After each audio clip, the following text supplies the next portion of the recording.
Keep on building your courage. Keep on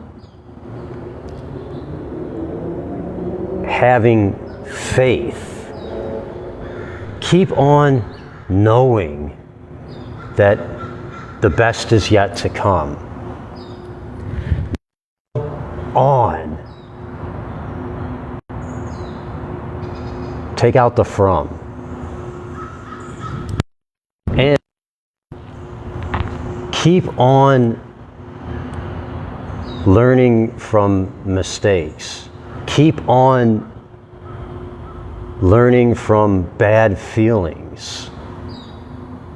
Start where you are now. Keep on starting where you are now.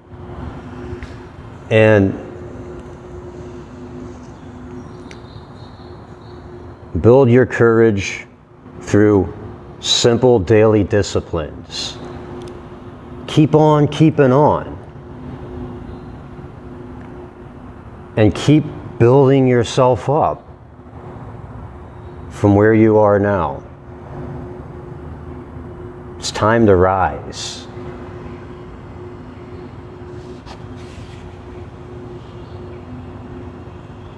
Real Magic, reading number 8. Continuing with 14 keys for creating a miracle mindset. Surrendering is the equivalent of putting inspiration into your life. When you're inspired, you feel purposeful. When you trust in the invisible intelligence of the universe, you feel guided. This process is not something that involves a difficult mastery of esoteric curriculum. It can happen in a moment, and it often occurs just that quickly. In Zen, this process is called Satori, which translates roughly to instant awakening. Alan Watts describes it this way, insert. Essentially, Satori is a sudden experience, and it is often described as a, quote, turning over of the mind, just as a pair of scales will suddenly turn over when a sufficient amount of material has been poured into one pan to overbalance the weight in the other, end quote. I call this process of Satori, quote, going through the gate. You may spend decades of your life wondering, struggling, worrying, slipping and falling in a slow process of approaching the gate that seems so far away. Then, inexplicably, the instant arrives when you go through the gate. You may then look back at those times when you were approaching the gate and wonder, really wonder, how could I have been so blind for so many years? What seemed so difficult and so impossible for you at one time is now your way of being. It's so effortless that you realize that the, quote, big lie involves the notion that it's only through struggle and effort that you achieve anything. This feeling of Satori, or going through the gate, is a result of an inner decision to be at harmony with yourself and your physical world. It's a decision of surrender. I've had many Satori experiences, says Wayne Dyer, the author of this book, that was published in 1992. Wayne Dyer says, I've had many Satori experiences in different areas of my life. One had to do with my growing up with a poverty consciousness. As a child, I learned that everything had to be purchased on sale or at a bargain price, and I believed there was never enough of anything. I deduced that I would never have enough money. I should never overspend. And the best I could hope for in life was a middle class designation on the national census. I acted on this inner picture of my mindset for the first 30 or so years of my life. I thought about scarcity a great deal, and not having enough of anything was the way I looked at my life.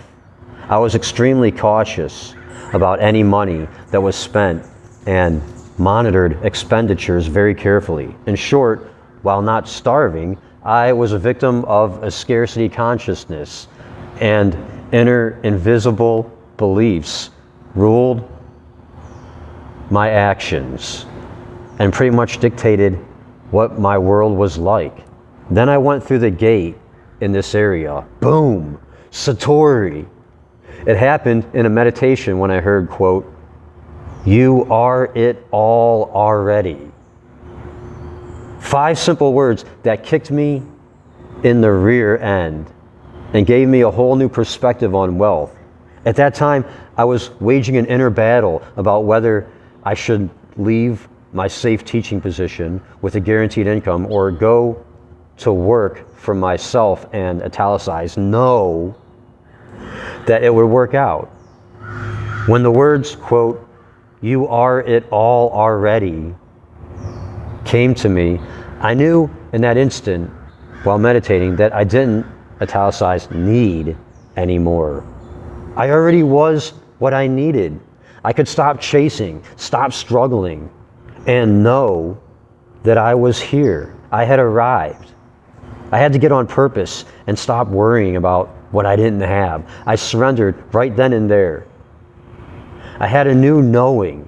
A shift occurred from knowing that I would never have enough to one that said, quote, "You will be taken care of.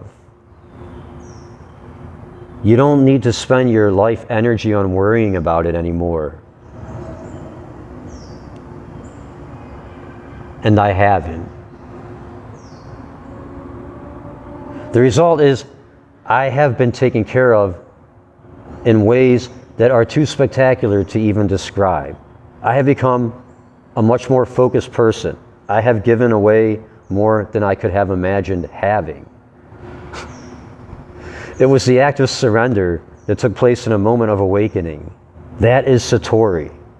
You too can very likely look back to some significant positive shifts in your own life and realize you experienced a Satori moment of awakening.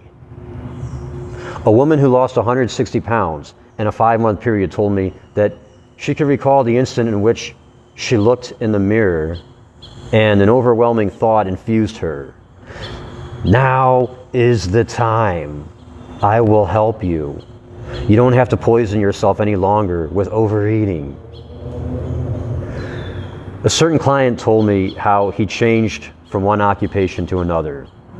Insert. After years of knowing that I was doing the wrong thing and that I was off of my purpose, one morning on the way to work, my mind suddenly knew that I could no longer continue to deceive myself. In that overpowering instant, I surrendered. I knew I would be taken care of. That was it. I quit that same day, and I've never looked back. I used to sell insurance and make a good living. Now, I work as a camp counselor with underprivileged children. I feel fulfilled, and I have never been concerned about my income. The moment I quit was so intense. All I can say is that I felt totally confident for the first time that all would be fine and that I could make this shift without any anxiety or stress. I had an inner knowing, and all I can say is that I surrendered. That's the end of the quote. Satori is available to you at any moment of your life, and it can only come if you have an openness to it and if you are willing to surrender. All the spiritual masters tell us that the reality of life speaks to us in silence. Your noisy waking consciousness may not let you hear that silent pleading. What you must do to move yourself into the mental framework for living miracles is to just let go. Just know. Just simply trust.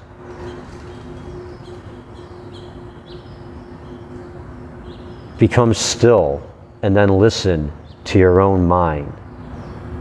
Be guided by an awakened attitude of surrender, being free from a perpetual inner quarrel with life is a pleasant preliminary to Satori. Let go. Let yourself go. No eyes closed. Open your mind. Realize the past is behind. Let go. Let yourself go. No eyes closed. Open your eyes. Realize the path to strive. Then go. Let yourself go. No eyes closed. Open your mind. Go fly. Put in your real eyes. Let go. Let yourself go. No eyes closed. Open them wide. Realize the path to thrive. Then go. I need to let go a little better. For me to have a little, a sharper edge that will get whatever they come with. All right, I got my vices and I'm still willing to kick it. Surely you have experienced quiet, contemplative moments when you've had a sudden insight and an internal knowing that you can and that you want to do something, that it's best for you to do something. You know that it's time for you to do something.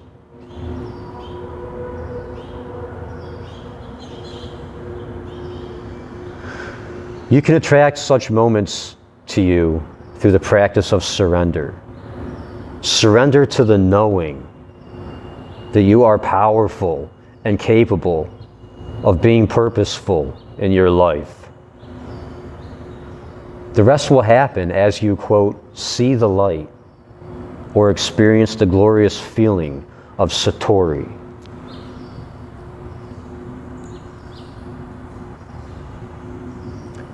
I'm addicted to life and music, that's right. And everything that surrounds it, yeah, the community, the beats, the tunes, the genres, rap, R&B, rock and roll. Gotta rise up. I get to rise up. Suggestions for implementing this mindset. Italicized. Think of the habits that have long plagued you. Think of your programming that has been plaguing you. Your internal programming that you've done to yourself. Originally influenced between the ages of 0 to 8, and since you became 9, you've been doing it to yourself. Because you knew better at that point.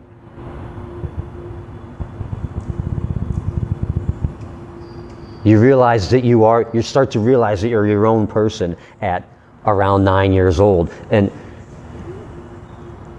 that you can help other people by helping yourself.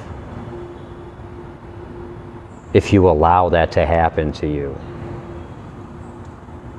Hey, hummingbird.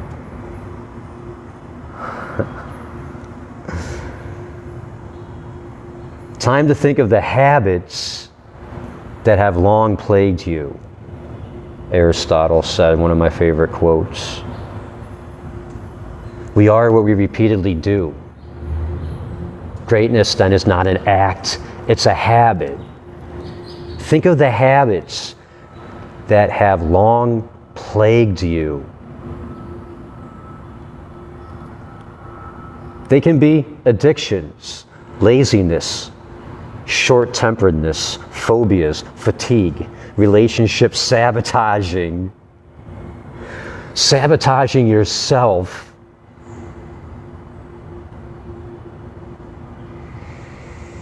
or anything that does not produce the results you seek.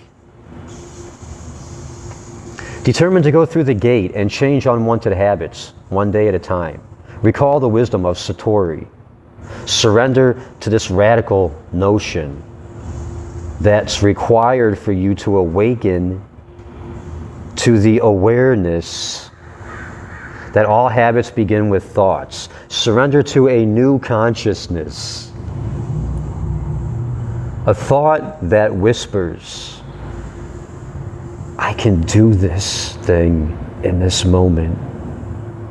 I will receive all the help that I need as long as I stay with this intention and go within for assistance. Now announce to yourself that you are no longer that old habitual person. For just this moment, Satori is your experience. You have awakened for a moment. Now go to the next moment with this same surrender, not thinking about tomorrow or anything in the future. Simply be in the now. In this moment, you have the answer.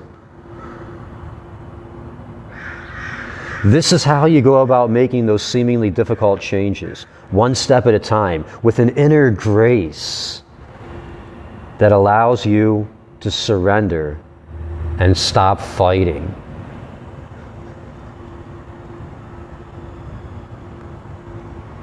Nine, italicized. Learn to act as if the life you visualize were already here. It's already happened. It's already happened. It's already happened. It has already happened. Learn to act as if the life you visualize were already here. Act as if that which you perceive in your mind were already here in the physical world. Begin treating your thoughts and visions as much more than simple, amorphous meanderings of your mind. You create your thoughts. Your thoughts create your intentions. Your intentions create your reality. And as I said in the last reading, intentions is another word for feelings in your heart. What you really truly feel deep down inside you are your intentions. What you feel. What do you know?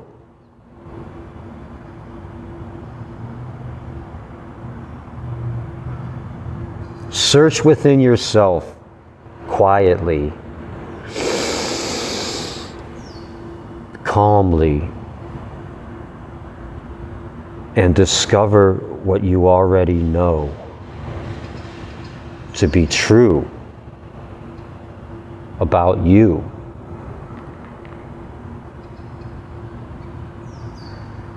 Back to the book.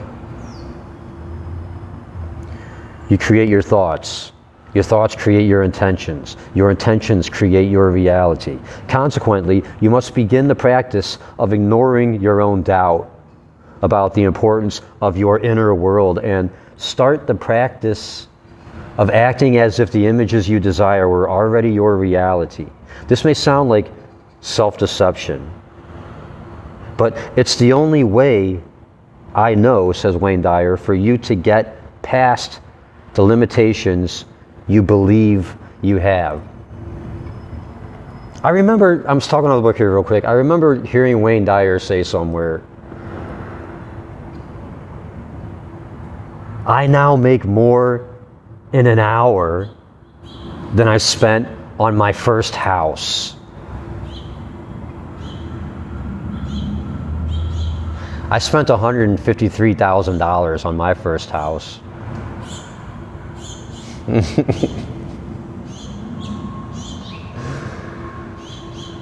What does it take to make that in an hour? Maybe that's not for you, but I keep thinking about that. I keep thinking about that. I think about that all the time. How would you like to make $150,000 in an hour? How would you like to make $150,000 in an hour? How? I'm not asking you, how that would make you feel. I'm asking you how you would like to do that. What do you like? What is your heart screaming at you? What's your heart screaming to you when you get silent and calm and relaxed? What does your heart scream to you?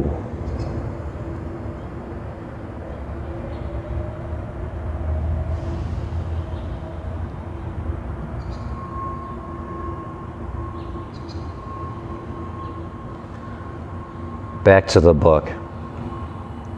You create your thoughts. Your thoughts create your intentions. Your intentions create your reality. Consequently, you must begin the practice of ignoring your own doubt about the importance of your inner world and start the practice of acting as if the images you desire were already your reality.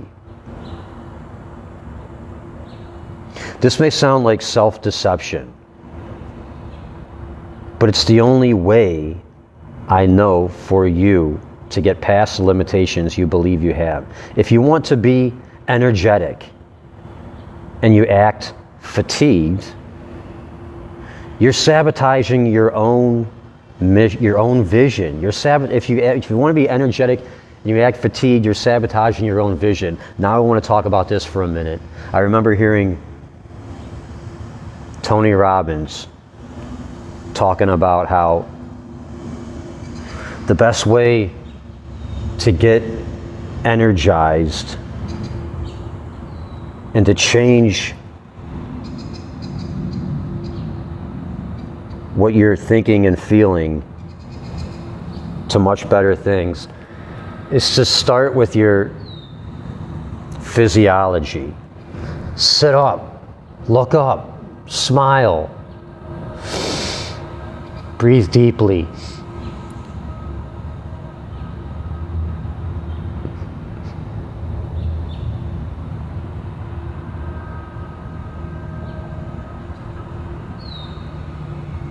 And you feel better immediately. And then think about what you want to do and do it.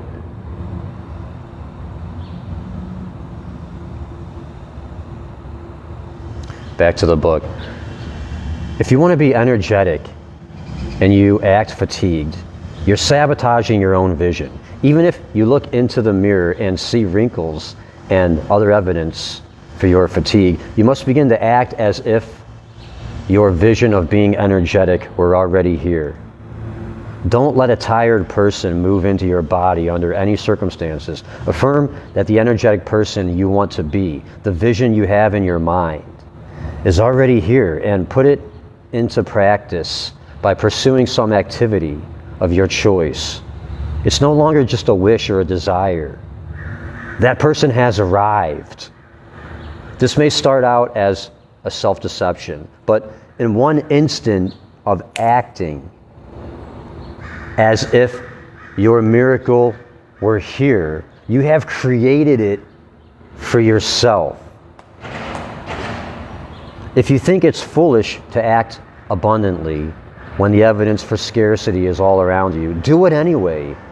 Act as if you were in possession of all that you need just for a moment, and then the next moment, which is all that any of us truly have. And I feel like it's necessary to make a side note here.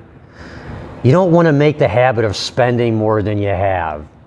And you want to feel abundant. You want to treat yourself every once in a while. And know that money flows through you. Money flows through you. Money flows, abundance in all forms flows through you. Abundance flows through you. When you spend the money, know that it will come back to you. Know that it is coming back to you. As you spend it, know that it's coming back to you. And don't form the bad habit of spending what you don't have, spending more than you have. So here's what you want to do. Only spend money that you have and know that it's coming back to you as you're spending it. Know that money flows through you.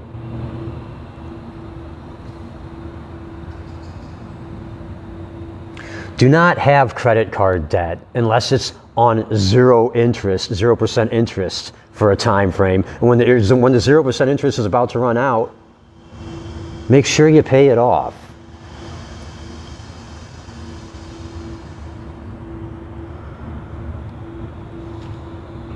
Credit card debt ruins you. If you're making minimum payments, you're never going to be abundant.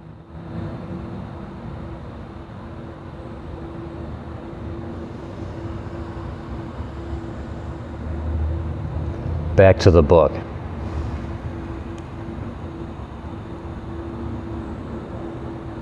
Act as if you were in possession of all that you need just for a moment, and then the next moment, which is all that any of us truly have. Time to jet.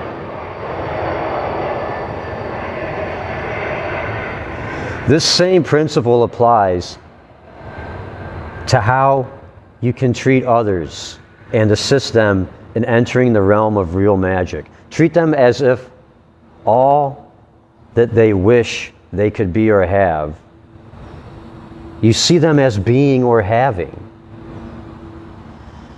A child that hears you say, "You already are brilliant and talented. You already know how to do it. And I know how great you are, regardless of anything you say to the contrary. In my heart, I know you are capable of anything you decide to achieve," is way ahead of the game. When my children express self-doubt, says Wayne Dyer, I acknowledge their feelings. And I always act toward them as if they were capable of everything. Quote, "I know you don't believe it yet, but I know differently. To me, you are already ready and able, and have decided to mask it by doubting yourself.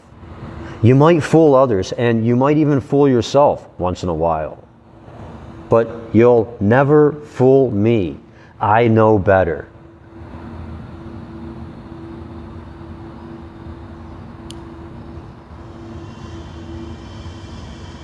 When you begin to get the hang of this, you soon start treating everyone as if they were already experiencing their own miracles.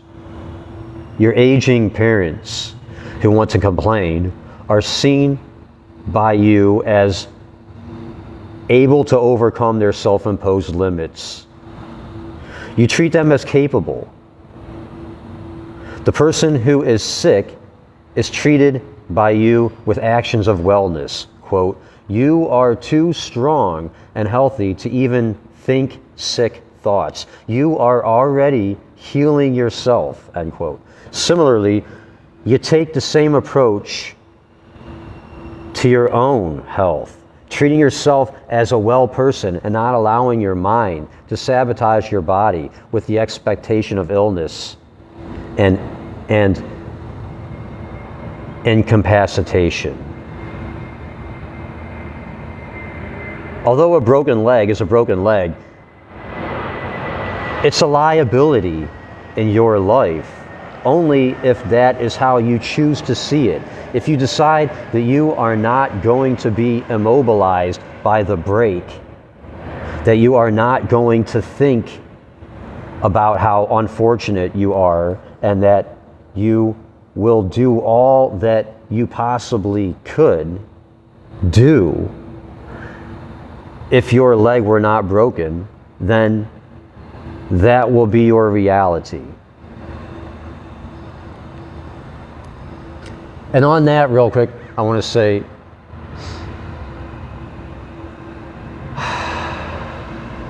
you know that a broken leg is temporary. You know that a broken leg will heal because it happens all the time. So you don't say to yourself, I am a broken leg.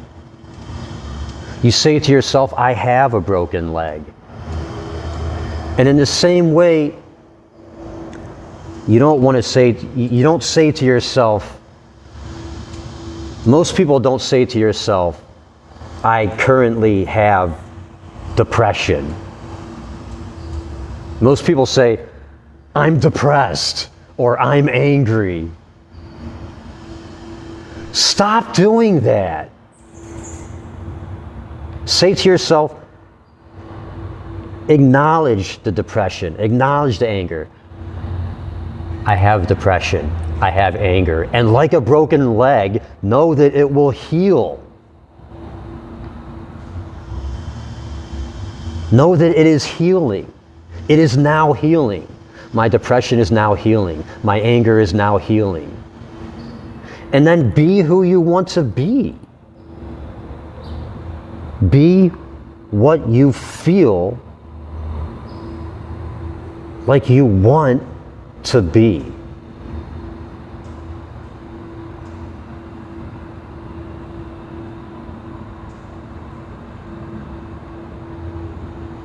Back to the book.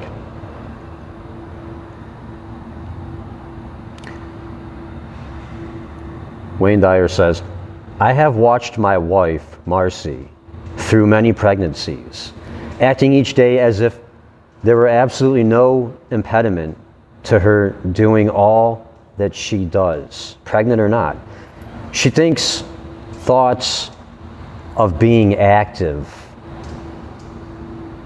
healthy, fully alive, and in awe of the human life growing within her body.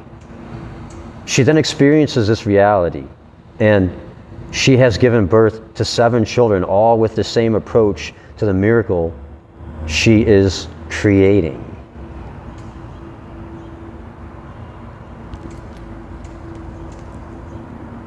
Wayne Dyer says, I have also seen many of our friends go through pregnancies constantly complaining and predicting how terrible it's all going to be, and they too create their own reality. Learning to act as if the miracle you seek in your mind is already here gives you a big head start on this phenomenal world of real magic. In 1965, Wayne Dyer says, I was teaching at a public high school in Detroit, Michigan, and going to graduate school in the evenings. While standing in the school office one day after classes were completed, I heard the principal ask a secretary if there were any staff members who knew anything about federal grants. He was looking for someone to head up a special program that would require federal funding. And he knew of no one who had the qualifications for such a ponderous undertaking. At that time, I was not making much money, and the idea of additional income plus heading up a special tutoring program for underprivileged students sounded great. I immediately told the principal that I was an expert on federal funding programs and that I could write up a proposal and get it funded. I could hardly believe what I was hearing myself say. I was announcing my expertise in something with which I had only a slight familiarity. He gave me the okay, and that evening I spent 6 hours in the university library becoming an expert on federal funding, on tutoring programs for disadvantaged youth. The very next day I wrote out the proposal using the guidelines I had discovered in the library. I appointed myself the director of the program, detailed the funding required, including my own salary, and using a prototype that was in a federal publication, I sent it off to Washington. Within 3 weeks, we had a federal grant, and I was the resident expert on federal funding for special projects. 2 additional schools sought my counseling services and offered to pay me to conduct federal funding workshops with their staffs. I had a well-paying second job. I was helping young underachievers, and my principal was thanking his lucky stars that he had been fortunate enough to have a resident, quote, expert on his staff when he needed one. When you have a vision and you act as if that vision were already here, you create not only the necessary expertise, also you literally become your own miracle worker. If you believe that you could never head up such an undertaking because you, quote, don't have the necessary training, credentials, experience, or whatever, then that's what you will act upon. Begin to act as if you were that expert, even if you have to fool yourself in the beginning. If you have enough belief in yourself and you are ready, the teacher will appear and you will plunge right in and create the credential that you need to get the job completed. You already have everything that you need. You are everything that you need already, now. Just have to reach out and get what you don't have with you yet.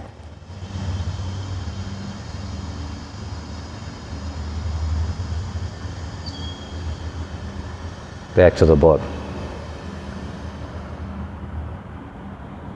When you have a vision and you act as if that vision were already here, you create not only the necessary expertise, you literally become your own miracle worker.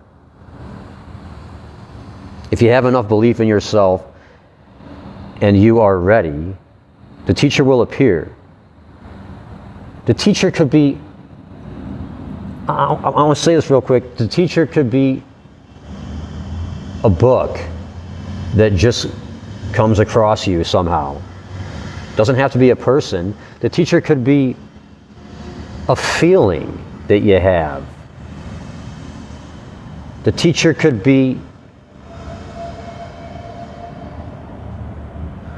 guidance from your surrendering that just comes to you. That's the best teacher that there is.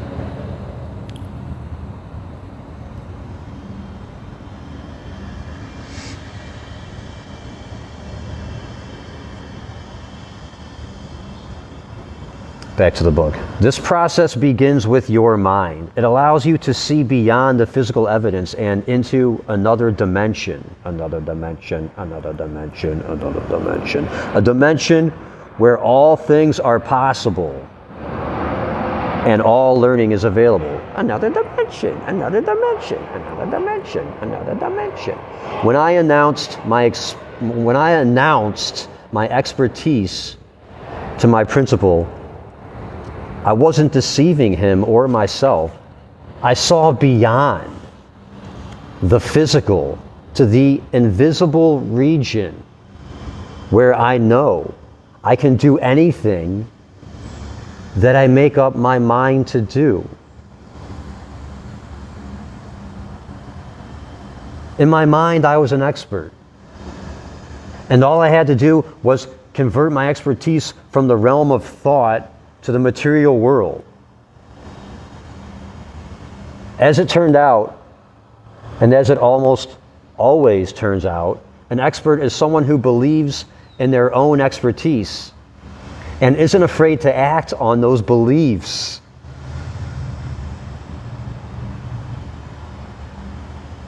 While I will not perform brain surgery, I have no doubt that if I visualize myself to be a surgeon, I could get the necessary training. Obviously, it would take much longer than one evening in the library. For most of the things that you want to accomplish, all the expertise that you could ever want, you can gain quite readily. And you must begin with a belief and then act as if that which you believe or visualize were already your reality. I have never visualized myself as a brain surgeon, but I can visualize myself as capable of performing many different jobs. In fact, there are very few jobs that I cannot see myself being able to accomplish, including all political, administrative, managerial, and even technical areas, with only a minimum of actual physical training. The fact is, for myself, I know that if I believe it strongly enough and have enough confidence in myself to learn what I need, then there are very few things that I could not accomplish in a rather short period of time. Once you know you can do it and act that way, the means will be obvious.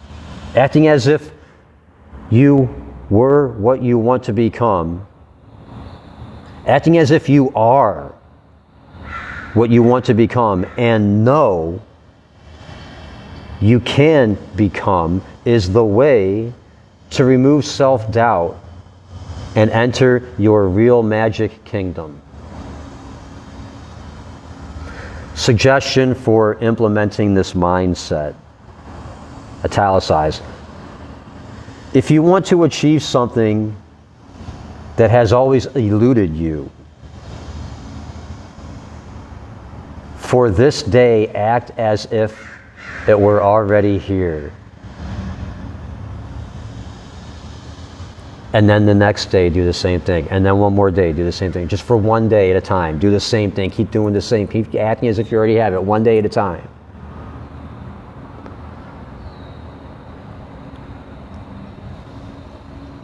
Or act as if you don't have it one day at a time. You no longer have that addiction. Act as if you don't have it one day at a time. Just for this day, you already are what you want to be. Addiction-free, stress-free.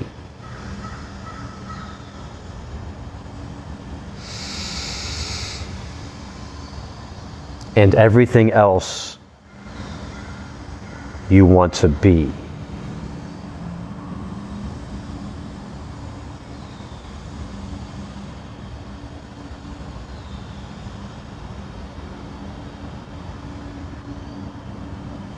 Back to the book. For example, if you have always wanted to be in excellent physical shape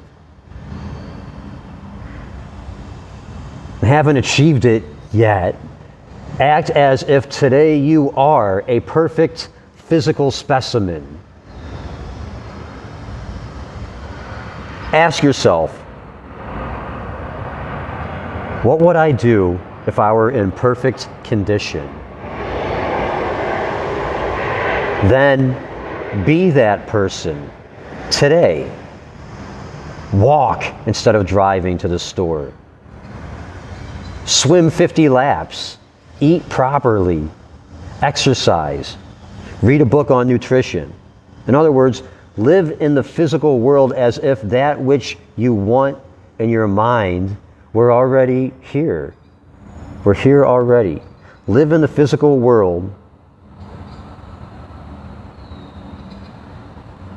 as if that which you want in your mind were here already.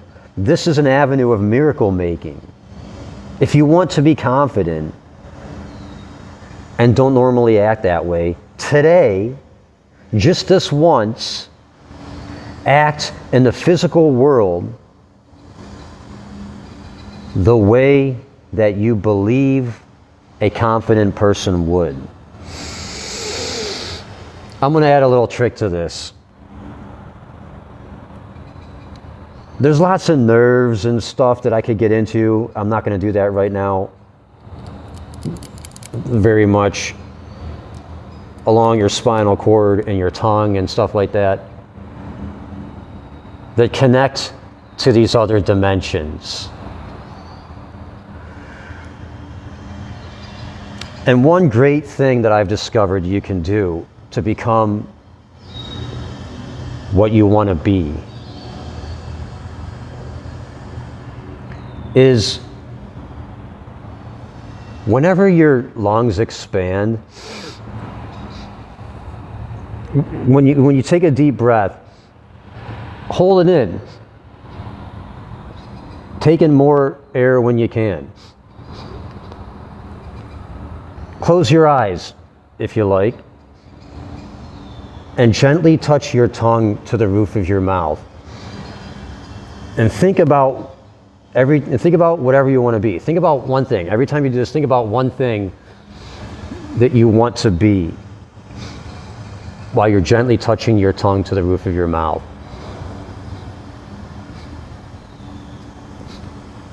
Holding in the air, taking in more when you can, and continue doing this. When you're breathing out, continue touching your tongue gently to the roof of your mouth.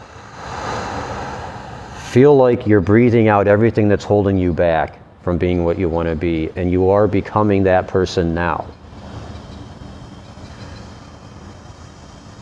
You're actually tapping in to this other dimension. There are infinite other realities. The only difference between the ones that you're actually experiencing are the choices that you make in every moment of your life. And when you do this exercise that I just described to you, you're actually tapping into those other dimensions and bringing the person who you want to be into your existence that you're currently living. And you do that a little bit more every time you do that. It helps you get there a little bit more every time you do that. If there's a lot of people around, you don't have to do the whole thing with closing your eyes and everything. But you can keep your eyes open. People don't even have to know that you're doing this. Holding your breath in, gently touching your tongue to the roof of your mouth. You don't have to do the whole thing with breathing out with a smile all the way. You can disguise it. You can do it while you're talking. I've been doing it just now while I was telling you about it.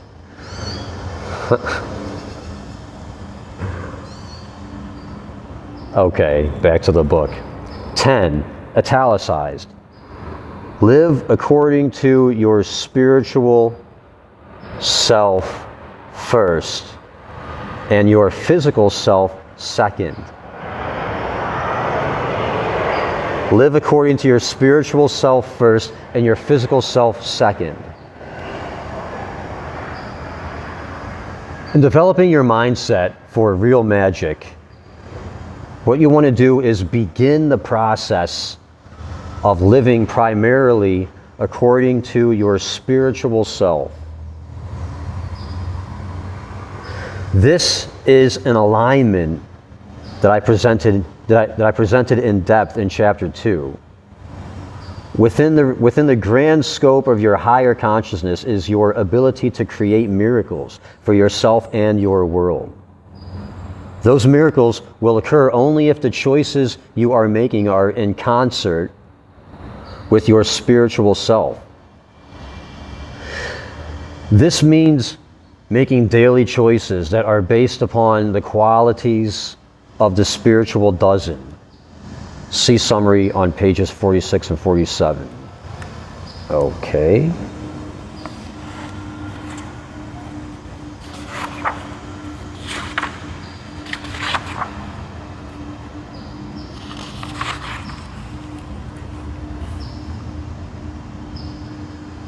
Okay.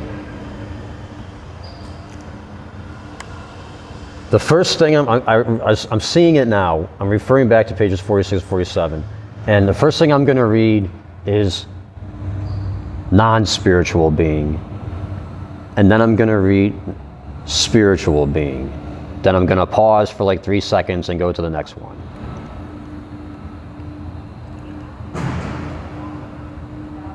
Limited to 5 senses and beliefs and thoughts. Utilizes multi-dimensional thinking.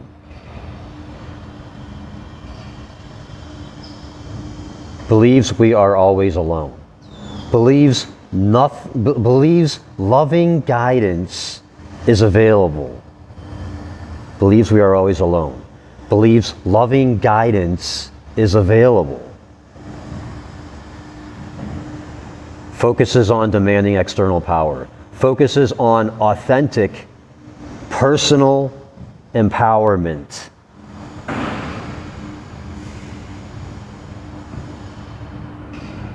Feels separate from all others, feels connected to all of humanity.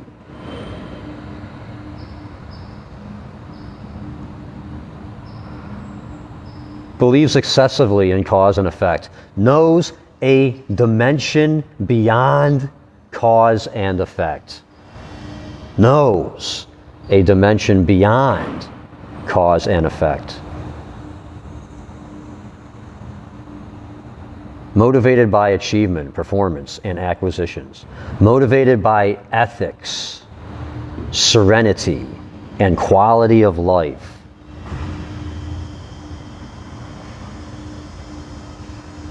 Rejects meditation, practices meditation. Views intuition as unpredictable hunches. Understands intuition as whatever you want to call God talking. God, or whatever you want to call God talking. Intuition is God talking to you.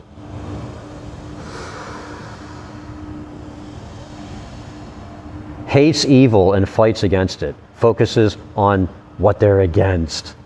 Knows a violent response to evil as participating in evil.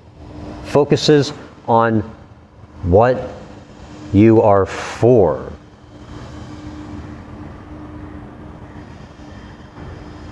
Feels no sense of responsibility or belonging to the universe. Feels a sense of responsibility and belonging to the universe, in awe of being here.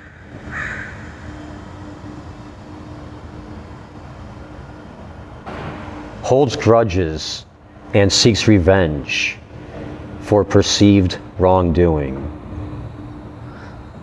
Lives a life of forgiveness. Yes. And most importantly, forgiving yourself so you can move on. Believes in limitations, miracles are unpredictable, lucky occurrences. Believes in being able to manifest miracles.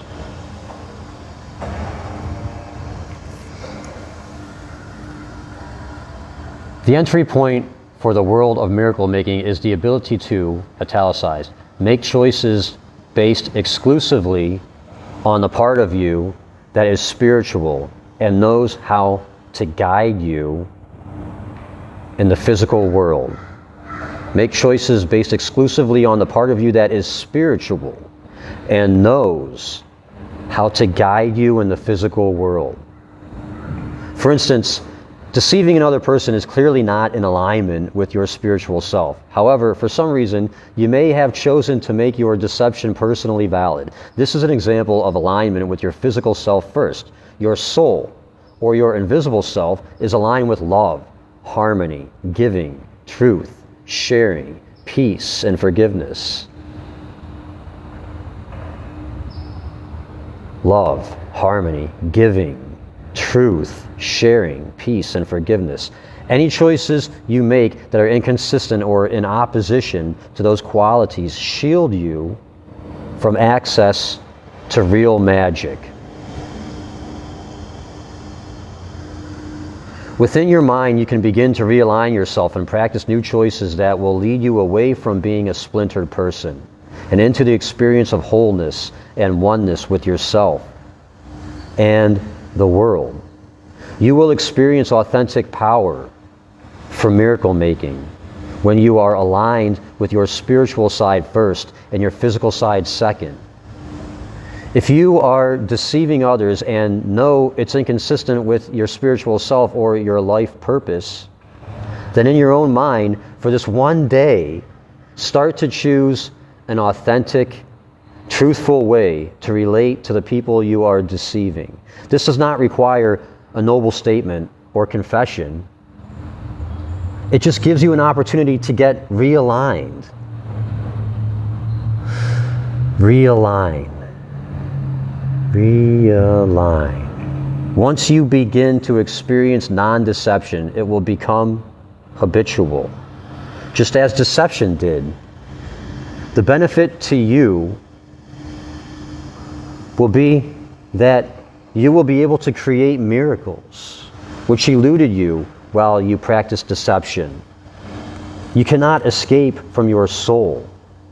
Like your shadow, it's there even when it seems not to be.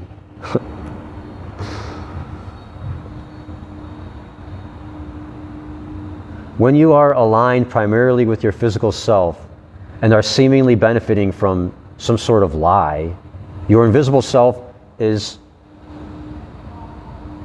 patiently there and aware.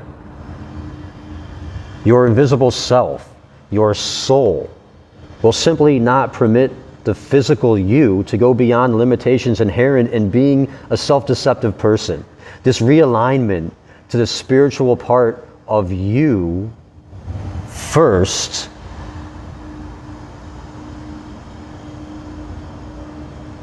your thoughts are much more important than you may have realized.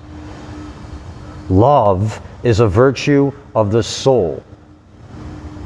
It's an alignment with your spiritual self first.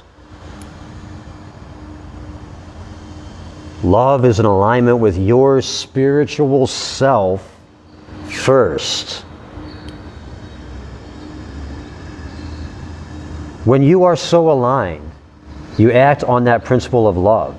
If you are aligned with your physical side first, you probably find yourself behaving toward others in non-loving ways and regretting it in your thoughts. The person who is physically or verbally abusive to others and knows inner remorse is misaligned, just as is, more obviously, the remorseless person. Your first responsibility is to your spiritual side. Consult your mind before acting and therefore become authentic to yourself. Create an inner harmony where your loving soul guides your physical behavior rather than having your soul always coming in second place, following physical outbursts. True joy and the exhilarating feeling of being at peace with yourself and your world come to the person who lets their physical world flow from the pleadings of the soul. This is the atmosphere of miracles and real magic. This is when you are inspired, when you know that all you desire, all that you do, comes from what you think in that quiet, empty space within that can be called your soul. It's nothing more than an internal shift. There's no need to rid yourself of physical habits, nor pretend that your physical longings do not exist. Instead, you rearrange your priorities, making contact first with that inner invisible world called your soul, paying attention to it first, and allowing your behaviors in the physical world to flow from those thoughts. Instead of making your physical urgings the paramount focus of your life, the engine that is pulling the entire train, so to speak, you make a shift. Those physical behaviors become the cabin cars and the caboose being pulled by the engine that is your invisible soul. Both are forever omnipresent. It's just a matter of which is in charge and which is following. When you understand this, you will know what is meant by the statement, quote, "As you think, so shall you be."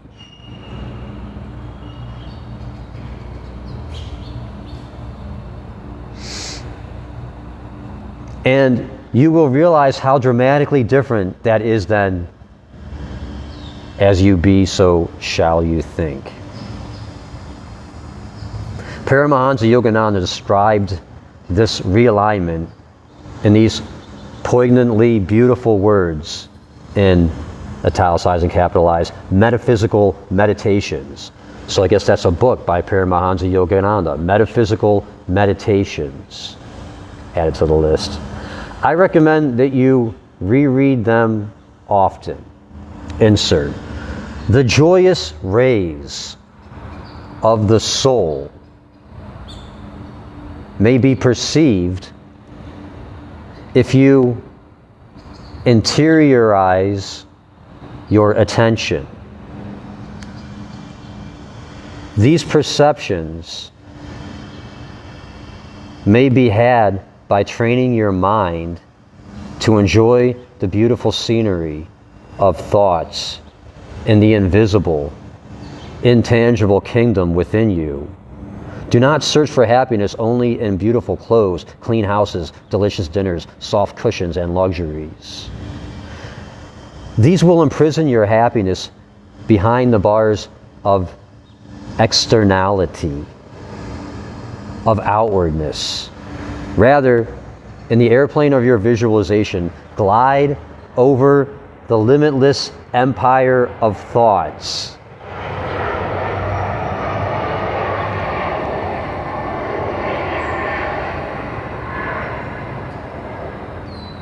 There, behold the mountain ranges of unbroken, lofty, spiritual aspirations for improving yourself and others.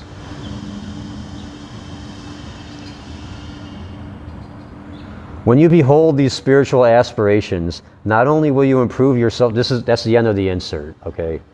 That's the end of the quote. When you behold these spiritual aspirations, not only will you improve yourself and others, you will be in a position to know the meaning of real magic. It's accomplished with the inner click of your mind that connects you to the source of your soul in the same way a wall switch connects to an electrical source.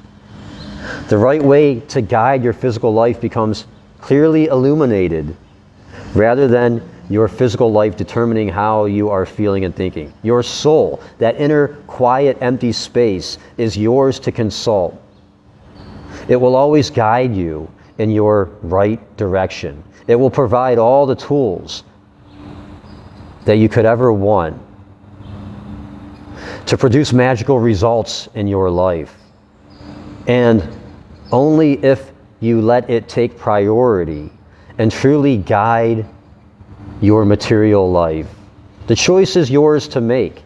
Realignment is an act of the heart that connects you to your soul. Look within and listen, and your priorities will be clearly seen and heard by your physical self. Suggestion for implementing this mindset. Italicized. Rearrange your priorities for a day.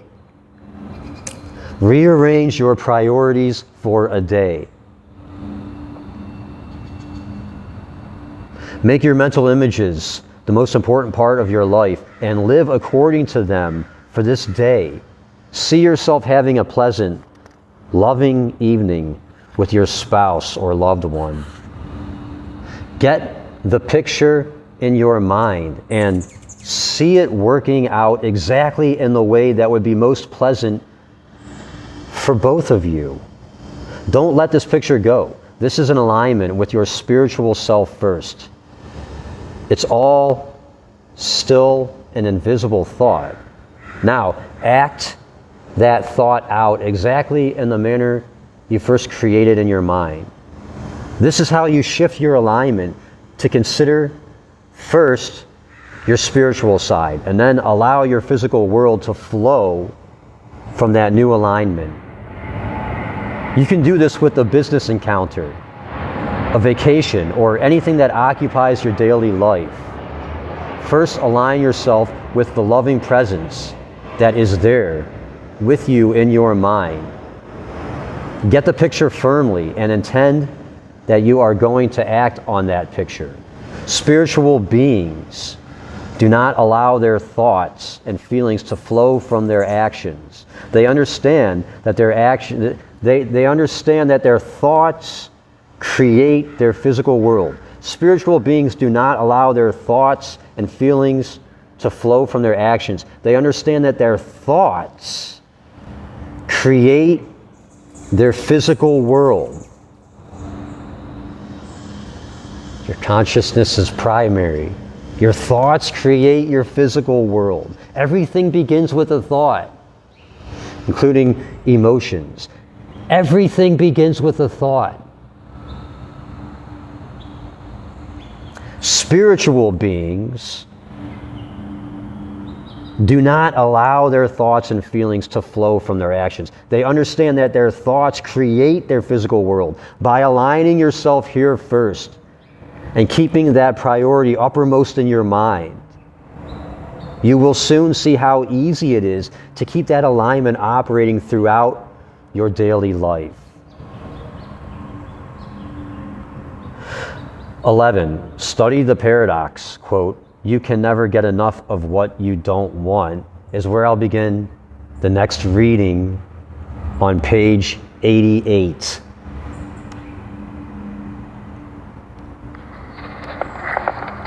Keep on building your courage. Keep on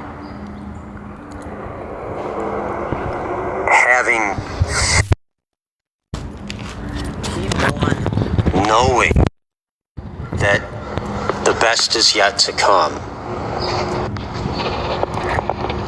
Keep on building your courage. Keep on having faith. Keep on knowing that the best is yet to come. Now on. Take out the from. And keep on learning from mistakes. Keep on learning from bad feelings. Start where you are now. Keep on starting where you are now. And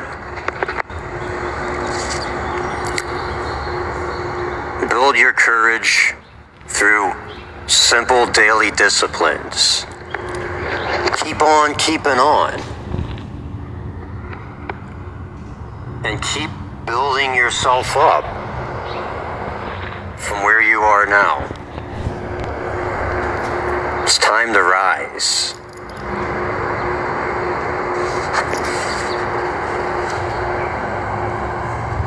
Real Magic, reading number 8. Continuing with 14 keys for creating a miracle mindset.